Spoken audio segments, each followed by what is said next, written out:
So now we will sketch out the login form, and well, yeah, you can do it like this. So yeah, login. And we don't actually care about the styles here or beautiful view. We will just add the simple, very simple form.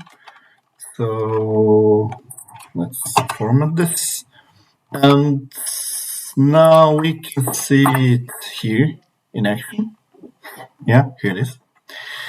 And we'll do the same with the register form. It's almost identical to this, but it should go. It should write little register here. Register. Just register. Yeah. Here you go. The back. So when we go to the login form, we should have register link here. We will add that as well.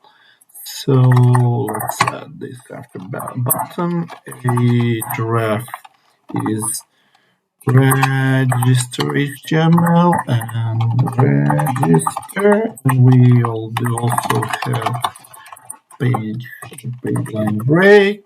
Okay, so how does this work? Okay, yeah. Here it goes. Login, username, password, login, and register. Yeah, and when we register, we just click register, and that will lead us to the login form. Currently, register, of course, does nothing.